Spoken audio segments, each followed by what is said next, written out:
We had to get the team convinced that we could virtualize some of our Oracle load and it would still perform. And kind of the way we did that, I'll never forget kind of this week. I think what we were talking on a Friday, Brian, and I was like, man, the team's telling me we can't do it. Like, they have all these reasons, but I know we can do it. And you said, hey, do you mind if we get the team on a plane and come out there? Showed up Monday. I moved the first workload a couple of days later, like the hardest, nastiest one, to show that it could do it. And even our staunchest disbelievers at that time, one of them actually rang our gong, which is kind of how we celebrate big accomplishments, because they were so excited with kind of what they saw transpire in just that little amount of time. What was that turning point when it switched from being taken on the data center and that being a path forward and kind of the options that were looked at there, and then some of the pushback from the team and how we overcame that to build confidence?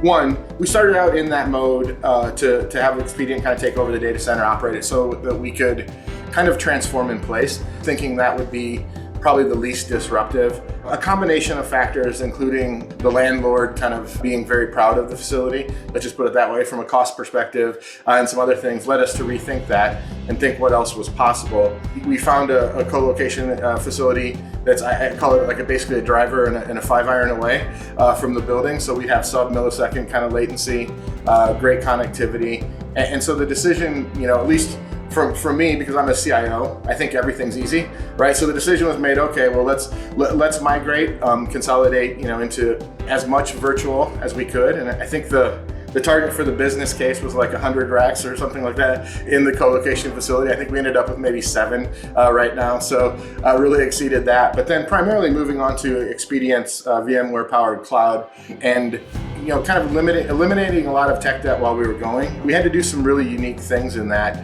because we were primarily ACI network, and you had to bridge kind of ACI and NSX, and things that kind of pre-software defined networking would have been very, very difficult, right? We didn't have to re-IP servers, we could move them. You didn't have to do these complicated move groups because of the low latency.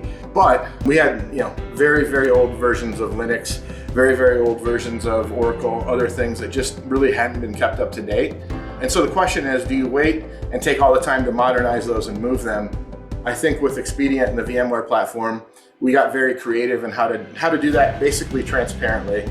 It wasn't without drama, it wasn't without incident. We had to look at a couple of different backup solutions.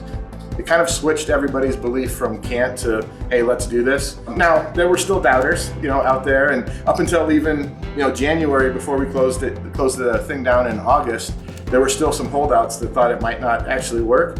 But I think it was winning that team over and kind of the problem solving of Expedient, and then the new flexibility of the VMware platform and Expedient's operation of that actually convinced the team very early on that, hey, this is possible. And that shifted a lot of the conversation, because everyone's like, why would we just pick up and set down what we already have? And it shifted from being kind of that lift and shift conversation to that lift and optimize. And because when we went in and started the conversations, you guys had roughly about 9,500 VMs and about 1,500 virtual machines.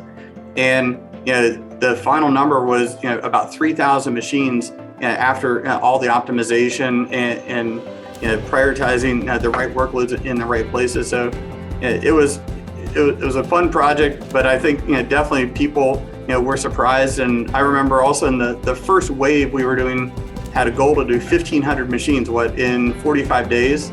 And one of your team members set a kind of that big, hairy, audacious goal out there and said, what if we could do it in 2 weeks? What happens? Yeah. And everyone did it together in 10 days, or just over that, to kind of make all that move. So really good teamwork between the organizations as well.